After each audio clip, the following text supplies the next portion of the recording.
नमस्कार। आज हम एक ऐसी चीज की गहराई में जा रहे हैं जो सच में विस्मय और रहस्य से भरी हुई लगती है। जी। हमारे पास एक ऐसी जानकारी आई है जो केरल के तिरुवनंतपुरम में जो अनंत पद्मनाभा स्वामी मंदिर है, वहां की एक बहुत ही खास मूर्ति के बारे में है। हाँ, अनंत पद्मनाभा स्वामी मंदिर की। और ये जानकारी मतलब इतनी चौंकाने वाली है कि लगा कि इस पर बात करनी ही चाहिए।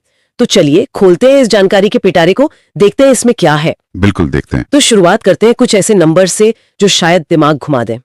ये जानकारी कहती है कि हम जिस मूर्ति की बात कर रहे हैं वो कोई आजकल की नहीं है। हाँ, पुरानी है काफी। 3000 साल से भी ज्यादा पुरानी। सोचिए जरा, 3000 ईयर्स। बहुत लंबा समय है, मतलब इतिहास है पूरा। वही तो, कितने युग बीत गए होंगे।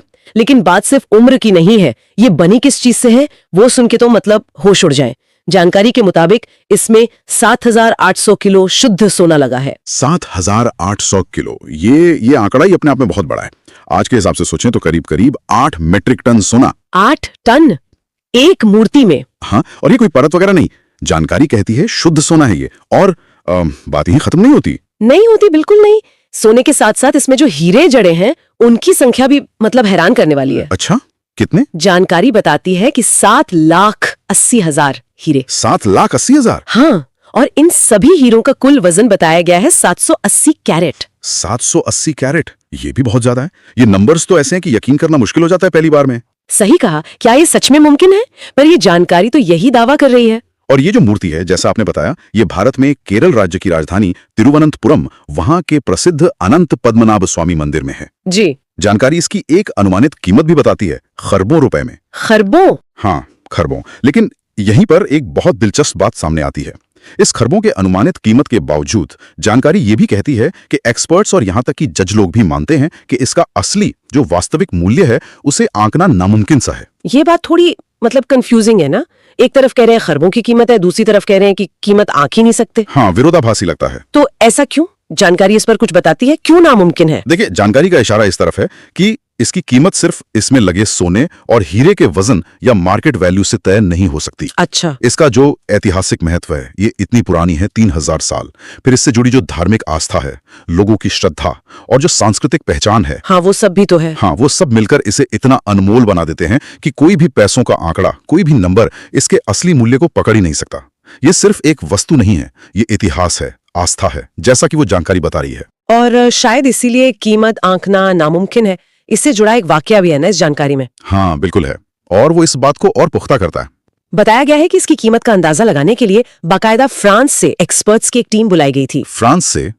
अच्छा। हाँ, सोचिए, इंटरनेशनल एक्सपर्ट्स जिन्हें शायद ऐसी नायाब चीजों की कीमत आंकने का अनुभव हो। तो क्या हुआ फिर? आंक पाए वो कीमत? जानकारी के मुताबिक वो आए, उन्होंने मूर्ति का मुआयना किया, सब कुछ देखा परखा, लेकिन वो भी चकरा गए। मतलब वो इसकी कीमत का कोई पक्का आंकड़ा दे ही नहीं पाए। वो हैरान होकर, विस्मित होकर वापस चले गए। गजब, दुनिया के एक्सपर्ट्स भी हार मान गए। हाँ, ये दिखाता है कि कुछ चीजें वाकई ऐसी होती हैं जिनका मोल पैसों में नहीं लगाया जा सकता। ये वो लिमिट है जहां इकोनॉमिक वैल्यूएशन फेल हो जाता है। ये तो सच में हैरान करने वाली बात है। तो अगर सोना और हीरे इसकी कीमत तय नहीं करते तो फिर क्या करता है? ये जो अमूल्य है, इसके पीछे क्या वजह बताती है जानकारी? बार बार इसके गहरे ऐतिहासिक, सांस्कृतिक और धार्मिक महत्व पर ही जोर देती है। 3000 साल का इतिहास, जैसा मैंने कहा, वो अपने आप में बहुत बड़ी बात है। हाँ है तो। सोचिए, कितनी पीढ़ियों ने इसे देखा होगा, पूजा होगा, अपनी आस्थाएं इससे जुड़ी होंगी। ये सिर्फ मेटल और स्टोन नहीं है, ये लाखों करोड़ों लोगों की श्रद्धा का, विश्वास का केंद्र है। कम से कम जानकारी का नजरिया तो यही है। सही बात है। ये उस जगह की, उस कल्चर की पहचान का हिस्सा बन चुकी है। ऐसी चीजों का मूल्य समाज तय करता है, मार्केट नहीं। और शायद इसी वजह से जानकारी ये भी बताती है कि इस मूर्ति के दर्शन करना, मतलब साक्षात देखना, बहुत सौभाग्य की बात माना जाता है। निश्चित रूप से लोग दूर दूर से आते होंगे दर्शन करने। हाँ, लगता तो है। लेकिन देखिए, जानकारी इस बात को भी समझती है कि हर कोई तो तिरुवनंतपुरम जाकर मंदिर में दर्शन नहीं कर सकता। हाँ, ये भी सही है। दूरी है, समय है, खर्चे हैं। बिल्कुल। तो यहीं पर जानकारी एक और दिलचस्प बात कहती है जो थोड़ी अलग सी लग सकती है। अच्छा, वो क्या है? क्या दर्शन के अलावा भी कोई तरीका है? हाँ, जानकारी का कहना है कि जो लोग मंदिर जाकर खुद दर्शन नहीं कर सकते, उनके लिए इस मूर्ति की जानकारी देने वाले वीडियो को देखना भी फायदेमंद हो सकता है। वीडियो देखना? जी। जानकारी यहाँ एक तरह की तुलना करती है। वो कहती है कि जैसे हम ईश्वर को तो साक्षात देख नहीं पाते, तो हम उनकी मूर्तियों या तस्वीरों की पूजा करते हैं, उन्हें एक माध्यम मानकर। हाँ, करते तो हैं। तो उसी तरह जानकारी का मानना है कि ये वीडियो भी कुछ हद तक वैसा ही काम कर सकता है।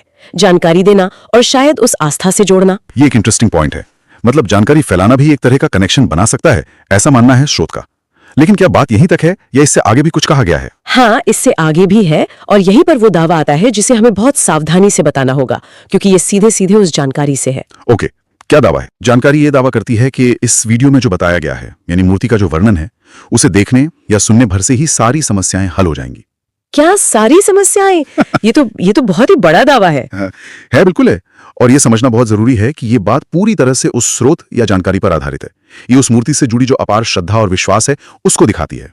हाँ, ये बात साफ होनी चाहिए कि ये स्रोत का दावा है, पर ये दिखाता है कि आस्था कैसे प्रतीकों को इतनी शक्ति दे सकती है। बिल्कुल, ये सोचने पे मजबूर करता है कि विश्वास प्रणालियां कैसे काम करती हैं, प्रतिनिधित्व कितना शक्तिशाली हो सकता है, कैसे कोई भौतिक वस्तु या उसका वर्णन भी लोगों के मन में इतनी गहरी आस्था और उम्मीदें जगा सकता है। सही कहा। हमारा मकसद यहाँ इस दावे को सही या गलत ठहराना नहीं है, बल्कि बस ये बताना है कि जानकारी में क्या कहा गया है। ये उस सांस्कृतिक और धार्मिक माहौल को समझने में मदद करता है जिसमें ये मूर्ति इतनी अहम मानी जाती है। तो अगर हम इस पूरी बातचीत को, इस जानकारी को समेटें तो क्या खास बातें सामने आती हैं? हमने देखा कि ये अनंत पद्मनाभ स्वामी मूर्ति जानकारी के मुताबिक एक अद्भुत और रहस्यमयी चीज है। हाँ, बिल्कुल। 3000 साल से ज्यादा पुरानी, करीब 8 टन सोना, लाखों हीरे जी। और कीमत खरबों में अनुमानित। हाँ, खरबों में अनुमानित, लेकिन फिर भी एक्सपर्ट्स उसका सही मूल्य आंकने में नाकाम रहे। और शायद यही नाकामी, यही असमर्थता उसके असली महत्व की तरफ इशारा करती है। कैसे? कि ये सिर्फ महंगा सोना और हीरे का ढेर नहीं है, ये इतिहास का एक हिस्सा है, आर्ट और क्राफ्ट का एक बेजोड़ नमूना है और लाखों लोगों की गहरी आस्था का प्रतीक है।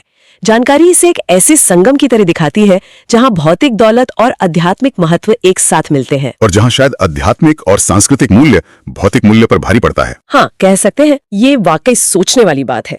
ये हमें सोचने पर मजबूर करता है कि हम चीजों की कीमत कैसे तय करते हैं।